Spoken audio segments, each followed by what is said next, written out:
Hi, I'm Ken, and you're about to discover the real culprit keeping you fatter than you want to be. And here's a hint. It's in this picture, and it's not the cow. This so-called health food is actually the #1 worst food to eat if you want to lose weight, especially if you want to lose fat. Because if you eat these foods, your body releases a torrent of bad hormones. Hormones that convert the food you eat into pure fat. Hormones that inflict cellular trauma and eventually lead to serious illness, even death. You'll also learn the real key to finally sculpting the body you desire. Watch this presentation all the way to the end, and you'll also find out why eating more of your favorite foods and spending way less time working out will actually get you better results, faster. Results you'll see in the mirror, feel in your waistline, and hear from your friends as they beg you, "Tell me your secret."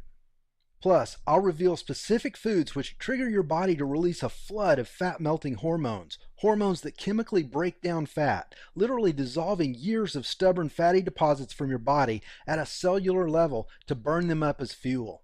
These same hormones restore youthful energy levels, reverse aging, and bottom line, they create strong, healthy humans by unlocking your body's dormant genetics, which I'll explain later. Best of all, you're not required to take any dangerous pills, go on a starvation diet, or do anything that's unhealthy or extreme.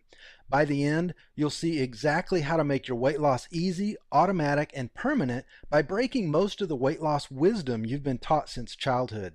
The rules that turned America into the fattest nation in the world.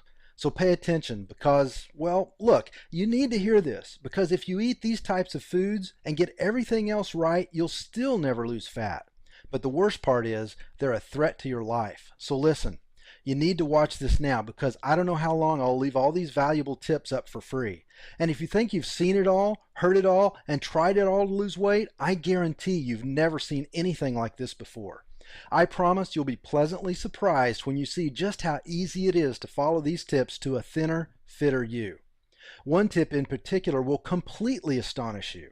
These are the exact tricks that I used to personally lose 31 pounds of pure fat from my midsection. Then I shared them with my mom, dad, and brother, and they lost a total of 164 pounds between the three of them. More on that later.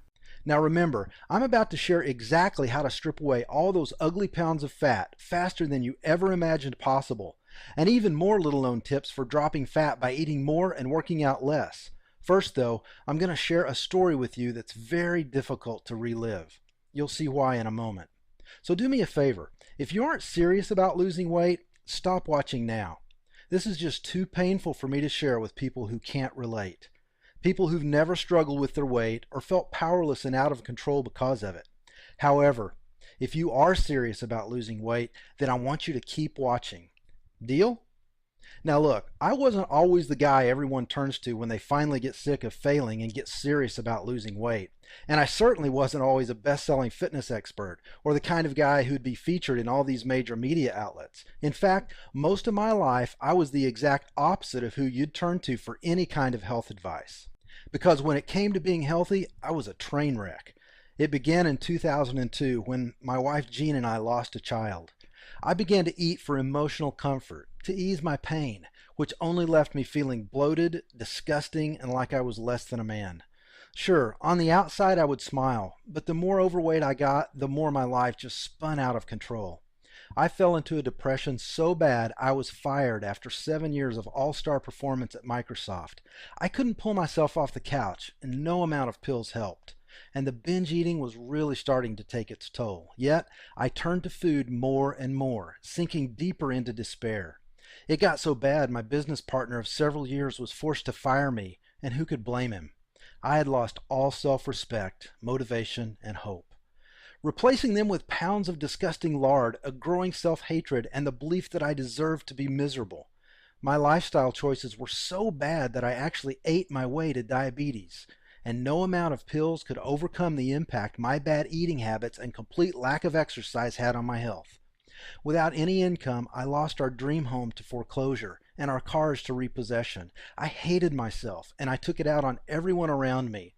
And when my wife couldn't take it anymore, she packed up her bags, took our 4 remaining children 2 states away, and filed for divorce. I have to say, I don't blame her a bit. You might say that this was a pretty dark time in my life, and at this point, I thought things couldn't possibly get worse. but I was wrong. They were about to, which I'm going to share with you in a moment. And perhaps you can even relate to the hopeless feeling, and you know that you need to change too. Now, for me, it took a very painful experience. It was a Friday afternoon in the spring of 2011 in Murphy, Texas. Outside it was beautiful, sunny, a few clouds, around 80 degrees with a nice Texas breeze. The kind of day I loved spending outside with my kids, enjoying the warm breeze as it gently carried the delicate fragrance of the bright Texas wildflowers. Outside the world was coming to life, yet I was alone, inside my empty apartment, dying, watching the day and my life pass me by through hollow glass, locked in a prison of my own making where no echoes remained of the laughter that once filled the halls of a home. I had lost everything, and I knew that it all came down to one thing. I felt like a big, fat waste of space. I was buried in work, doing my best to dig my way out of a financial nightmare. It felt like I was working inside of a pressure cooker because all of my clients needed all of their work done right now. And here I was, just one guy, alone. Sitting at my desk, the waistband in my size 38 shorts was stretched to the max, and it was digging into my skin because, well, I refused to go buy the size 42 shorts I should have been wearing. I remember how it pressed my gut up so that it was hard to take a deep breath. And I was afraid to take the weekend off because I felt like my clients would kill me. But I had to take the weekend